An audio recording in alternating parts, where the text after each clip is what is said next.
They have till tomorrow. Now we'll see what happens. I can tell you they're negotiating, we think, in good faith. We're going to find out. We're getting the help of some incredible countries that want this to be ended because it affects them also. A lot of people are affected by this. But we're giving them till tomorrow, 8 o'clock Eastern time. And after that, they're going to have no bridges. They're going to have no power plants. Stone Ages, yeah. Stone Ages.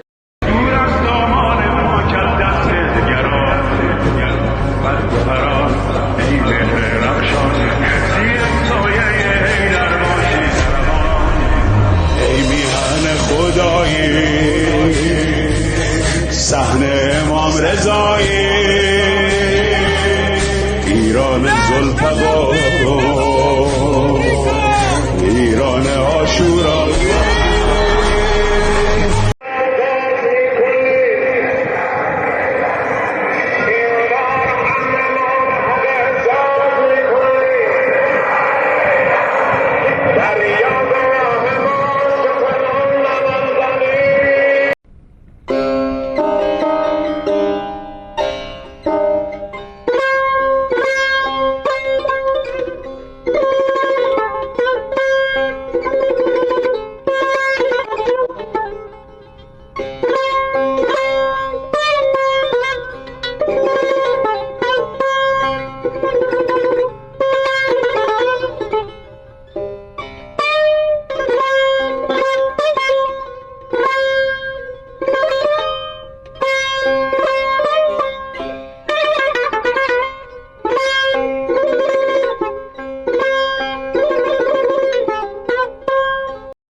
দর্শক দেখছেন কি হচ্ছে ইরানে।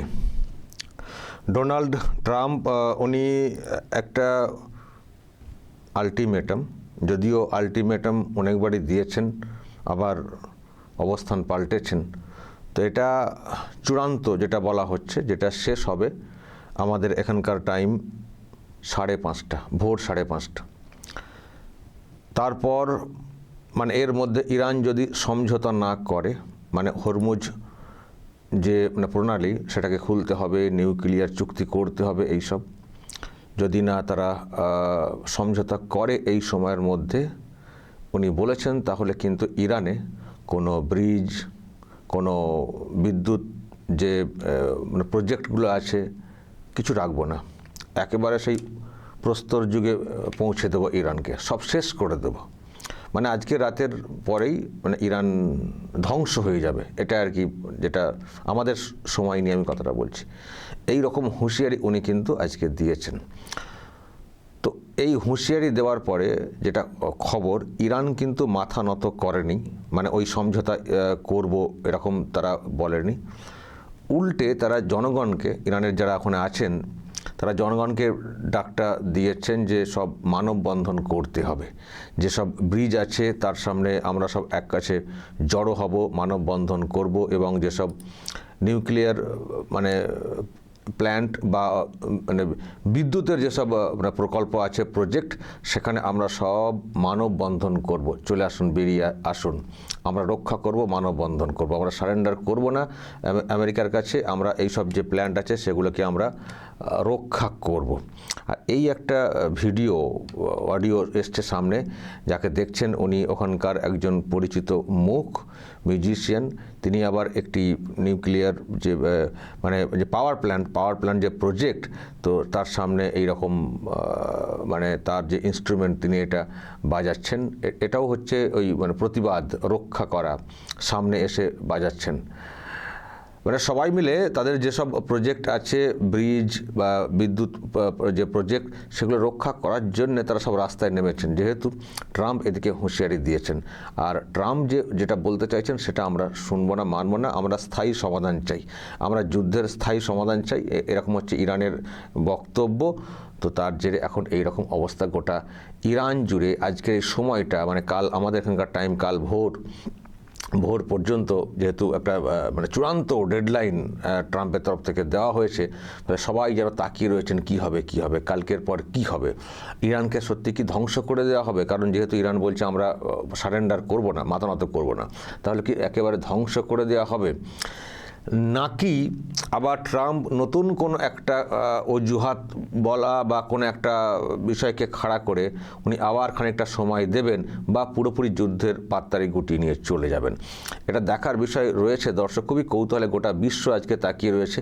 আমি দেখছিলাম ভারতের তরফ থেকেও একটা বার্তা দেওয়া হয়েছে, যারা ইরানে আছেন, যারা ভারতীয়, তাদেরকে বলা হয়েছে তারা যেন কোনো বহুতলে উপরে না থাকেন, যারা নিচে নেমে এসে থাকেন, ওখানকার যে এমবাসি আছে ভারতের তাদের সঙ্গে যেন যোগাযোগ রেখে চলেন, কারণ এরকম একটা ব্যাপার। সুতরাং দেশের একটা দায়িত্ব থাকে, তো এইসব বলার মানে অ্যালার্ট করে দেওয়া হয়েছে ভারতের তরফ থেকে, এবং গোটা বিশ্বই বলবো তাকিয়ে আছে। আবার এটাও কেউ কেউ ভাবছেন আবার নতুন একটা পাগলামি দেখবো না তো, মানে ট্রাম্পের এই কথাগুলো, হুঁশিয়ারিগুলো যেভাবে একটার পর একটা এসছে এবং তারপর সব ওই হয়ে গেছে ফুস, এই সব হওয়াতে এই ট্রাম্পের প্রতি মানুষের ভরসাটাই কিন্তু এখন অনেকটাই উঠে গেছে বলতে উনি যে কথাগুলো বলছেন তার কতটা ভিত্তি আছে এটা নিয়ে এখন মানুষ প্রশ্ন তুলে ফেলছেন। যেহেতু মাঝে মধ্যেই বলেন, দেখবেন মানে ওনার বক্তব্যগুলো খুব একটা সিরিয়াসলি অনেকে নেনও না, সোশ্যাল মিডিয়াতে খুব চর্চাও হয়, অনেকে কেউ বলতে শুরু করেছেন ও মাথার প্রবলেম আছে, কিন্তু আবার এটাও ভাবছেন প্রবলেম মাথায় আছে বলছি, এখন মাথার প্রবলেম নিয়েও তো অনেক মানুষ প্রবলেম ঘটিয়ে দিতে পারেন, ফলে শেষ পর্যন্ত কিছু ঘটিয়ে দেবেন না তো। ঘটিয়ে দেবেন না বলতে বড় হামলা বলতে পরমাণু মানে বোমা ফেলে দেওয়া, এটাও কেউ কেউ ভাবছেন। কারণ ট্রাম্প বলছেন, হুঁশিয়ারি দিচ্ছেন, অতীতের অনেক কিছু মনে করানোর চেষ্টা করছেন, একেবারে স্টোন এজের দিকে পাঠিয়ে দেওয়া হবে, প্রস্তর যুগে মানে করে দেওয়া হবে, মানে পৌঁছে দেওয়া হবে ইরানকে, এইসব বলছেন। তো কোন অস্ত্রের মাধ্যমে করবেন? তাহলে কি পরমাণু বোমা ফেলে একেবারে শেষ করে দেওয়া হবে? এই পরমাণু বোমা ফেলার কথাটাও কিন্তু চর্চাতে এসছে মিডিয়াতে, যারা দেখেন মিডিয়া তারা নিশ্চয়ই বুঝছেন, পরমাণু বোমা দিয়ে অ্যাটাক করার কথাটাও কিন্তু আসছে, কিন্তু সেটা অতটা সহজ হবে না। কারণ পরমাণু বোমা এমন একটা বোমা যে ইরানে ফেলা মানে ইরানই ধ্বংস হবে তা না, কিন্তু ইরানের পাশাপাশি যাদেরকে মিত্র দেশ হিসেবে ইউএসএ দেখে, আশপাশের যে দেশগুলো আছে মিত্র দেশ হিসেবে যেটা দেখার চেষ্টা করে, সেই সব দেশেরও তো ক্ষতি হবে। তো ইরানের আশপাশে আরও যেসব দেশ আছে দেখুন, ইরাক আছে, সৌদি আরব আছে, ওমান আছে, ইউএই আছে, কাতার আছে, বাহারিন আছে, যেখানে ইউএসের বেস আছে, ইউএসের সঙ্গে যাদের একটা ভালো সম্পর্ক আছে, তো ইরানে যদি ওই রকম একটা বোমা ফেলা হয় তো ওর তো ইম্প্যাক্ট বিরাট না, এবং ওর যে মানে তেজস্ক্রিয় যে রশ্মি সেগুলো যে বের হয়, সেগুলো যে রেডিয়েশন, যেটা ক্ষতিকারক যে রে বের হয়, সেটা তো মানে জেনারেশনের পর জেনারেশন পঙ্গু করে দেওয়ার মতো একটা ব্যাপার। সুতরাং ইরানে কোথাও সেই বোমা ফেললে তার রে তো তার ক্ষতিকারক এ তো একটা বিরাট রেডিয়াস জুড়ে হবে না, ফলে আশপাশের দেশে তো ক্ষতি হবে, তারাই বা কী করে সহ্য করবে? ফলে এখানে যদি ওরকম পরমাণু বোমা ফেলা হয় তাহলে পুরো মিডল ইস্ট তো ঘেঁটে যাবে, মিডল ইস্ট ঘেঁটে গেলে ট্রাম্পের দেশও তো ঘেঁটে যাবে। ফলে অনেক কিছু ভাবতে হবে, নিশ্চয়ই হুট করে ফেলে দিলে হবে না। জাপানে ফেলা হয়েছিল একবার, তার অনেক জের হয়েছে, সেটা নিয়ে অনেক চর্চা হয়েছে, আর তো ওই পরমাণু বোমার তো কোথাও ব্যবহার করা হয়নি কোনো দেশের বিরুদ্ধে। তো এবার কি সেটা হবে, এটা নিয়ে প্রশ্ন, কিন্তু মনে হয় না এতটা সহজ হবে বিষয়টা। একটা ইঙ্গিত দেওয়া হচ্ছিল, জেডি ভ্যান্স তিনি একটা ইঙ্গিত দিচ্ছিলেন, ওখানকার যিনি ভাইস প্রেসিডেন্ট আছেন, পরে আবার সেই জায়গা থেকে মানে আবার অন্যভাবে ব্যাখ্যা দেওয়ার চেষ্টা হয়েছে। কিন্তু কৌতূহল আছে মানুষের মনে, প্রশ্ন আছে কি করবেন ট্রাম্পের কাছে তো একটা ইগোর ব্যাপার হয়ে গেছে না, ট্রাম্পের কাছেও তো একটা বিরাট ইগোর ব্যাপার হয়ে গেছে। উনি এতদিন ধরে অনেক কিছু বলছেন, কিন্তু কেউই তো মানে ইরান তো সে অর্থে পাত্তা দিচ্ছে না। ইরানের এক একজন নেতাকে মেরে ফেলা হচ্ছে, প্রচুর নেতাকে মেরে ফেলা হয়েছে, যারা দায়িত্বপ্রাপ্ত সব লোকজন কর্তা, তাদেরকে মেরে ফেলা হয়েছে, কিন্তু ইরান তো মাথা নত করছে না। সে 28শে ফেব্রুয়ারি থেকে শুরু হয়েছে, এখনও সেই কন্টিনিউ হচ্ছে। ইরান তো একেবারে যেটা মনে করেছিলেন ট্রাম্প যে এমন করব যে ওদের রেজিম চেঞ্জ হয়ে যাবে, ওখানকার মানুষ রাস্তায় নেমে শাসক মানে খামেনিদের যে ব্যাপার তার বিরুদ্ধে গর্জে উঠবেন, সরকারের বদল ঘটবে, আমি নিজের মতো করে পুরো দেশটাকে কন্ট্রোল করব। সেটা তো হলো না। কোথায় 28শে ফেব্রুয়ারি শুরু হয়েছে, মার্চ পেরিয়ে এপ্রিল ঢুকে গেল, এখনও তো হচ্ছে না। এবার উনিও বের হতে পারছেন না, কি করে কোন মুখ নিয়ে বের হবো, কারণ তাকে একটা ভালো দিক দিয়ে বেরোতে হবে, নাহলে আবার দেশেতে সমালোচনার মুখে আরও পড়তে হবে। তো এমনিতেই ভীষণ একটা সমালোচনার মুখে পড়ে গেছেন যে আপনি করলেন কি, এতদিন ধরে যুদ্ধ কেন করতে হচ্ছে ওরকম একটা দেশের সঙ্গে, কি করলেন, আর আমরা কেন যুদ্ধে জড়িয়ে গেলাম, এটাও প্রশ্ন তুলছেন, কেন যুদ্ধে জড়িয়ে গেলাম। আর দেশের অনেকে আবার এরকমও বলছেন যে পরমাণু নিয়ে যে কথাগুলো বলা হচ্ছে তার কতটা ভিত্তি আছে, যে পরমাণু বোমা ওরা তৈরি করছে যে কথাটা, এখানকার ব্যাপার নিয়েও তুলসী গাওয়ার্ডের যে কমেন্ট রিমার্ক সেটা নিয়েও প্রশ্ন তৈরি হয়েছে। ফলে ট্রাম্পের এই যুদ্ধে জড়িয়ে যাওয়াটা নিয়ে দেশের অভ্যন্তরে কিন্তু একটা বিরাট প্রশ্ন ঝড়ও তৈরি হচ্ছে।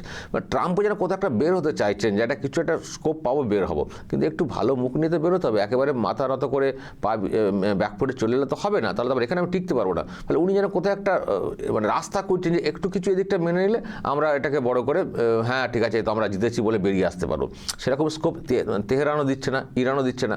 ফলে একটা সংকটের মতো জায়গায় চলে এসছেন, ইগোর একটা জায়গাতেও পৌঁছে গেছেন। ফলে সেই ইগোর বসে উনি কি করে বসবেন, এটাও একটা ব্যাপার, মানে ভাববার ব্যাপার রয়েছে। তো যাই হোক দর্শক, সবাই আমরা আজকের দিনটার দিকে তাকিয়ে থাকবো, আছি নিশ্চয়ই। আপনারা অনেকে দেখছেন মিডিয়াতে, ইন্টারন্যাশনাল মিডিয়াতে খবর রাখছেন কী হবে। তবে তেহরান বা ইরান তারা তো মাথা নত করার দিকটা দেখাচ্ছে না, ফলে কীভাবে শেষ হয় সেটা দেখতে হবে। তো মানুষ যেটা অনেকে বলছেন যে উনি এরকম গরম হুমকি হামকা এর আগেও দেখিয়েছেন, ফলে এই হুমকিতে অতটা সিরিয়াস, মানে এই হুমকিকে অতটা সিরিয়াসলি না নিলেই ভালো। এটা আবার বললে আবার এটাও ভাবাচ্ছে মানুষ যে পাগল টাইপের হয়ে গেছেন, না কি করে বসবেন, যা হবে হবে, দূর ইগোর বসে, সেটা একটা ভাবনা। আর এটাও বলছেন যে হয়তো এটাও দেখবেন সকালে উঠে যে উনি একটা করে যুদ্ধটাই লাস্টে শেষ করে দিলেন কিছু একটা বলে, যে এরকম নিজেরা জয়টা নিজেই ফাটাবেন, উনি সেটা করেন, ঢাকটা নিজের পেটান, আমরা এই করেছি সেই করেছি। তেহরান অস্বীকার করে, ওনারা বলেন আলোচনা হয়েছে, তেহরান এখানের তরফ থেকে আমাদেরকে প্রস্তাব দেওয়া হয়েছে, অমুক তমক অনেক কিছু বলা হয়, কিন্তু ইরান কখনো স্বীকারও করে না, উনি নিজে থেকে বলে বেড়ান। ফলে এইসব বলে টলে উনি এখান থেকে পুরোপুরি পাত্তারি গুটিয়ে চলে আসবেন না সেটা দেখতে হবে, নাকি আবার নতুন করে কোনো একটা আলটিমেটাম আবার উনি দেবেন, সেটাও দেখার আছে। তো যাই হোক দর্শক, নিশ্চয়ই আপনারাও নজর রাখছেন আজকের এই রাত বা এই সময়টা আমাদের কাছে, আমাদের দিক দিয়ে রাত, এদিকটা খুবই গুরুত্বপূর্ণ, যেহেতু উনি একটা বিরাট হুমকি দিয়ে রেখেছেন। আর যেটা বলছিলাম, ইরানের মানুষ কিন্তু রাস্তাতে নেমেছেন মানে শাসকের বিরুদ্ধে রাস্তায় নামা না, শাসকের ডাকে দেশকে রক্ষা বা ট্রাম্পের এই যে আচরণ, ট্রাম্প যে অ্যাটাকটা করবেন বলেছেন, বিদ্যুৎ প্রকল্প সব ভেঙে দিয়ে পুরো অন্ধকার করে দেবো, ব্রিজ ভেঙে দেবো ইত্যাদি ইত্যাদি, তার বিরুদ্ধে কার্যত রুখে দাঁড়ানোর জন্য ইরানের মানুষ রাস্তাতে নেমেছেন। দেখা যাক এর শেষ কী হয়। দর্শক, আপনাদের কি মনে হয় আজকের দিনে দাঁড়িয়ে, আপনাদের কি মতামত, কি বলবেন, কোন দিকে যাচ্ছে পরিস্থিতি, ট্রাম্পের এই যে হুমকি হুঁশিয়ারি সেটাই বা কতটা ইফেক্টিভ হতে পারে, আর ওখানকার মানুষ ইরানের তারাও যে এইভাবে রাস্তায় নেমে সেটাকে রোধ করার চেষ্টা করছেন, সেটাই বা কি বলবেন আপনারা, কি চাইছেন আপনারা সেটাও বলুন। তো আপনাদের মতামত রাখবেন, যা বলার বলবেন এবং নজর রাখবেন আরামবাগ টিভিতে।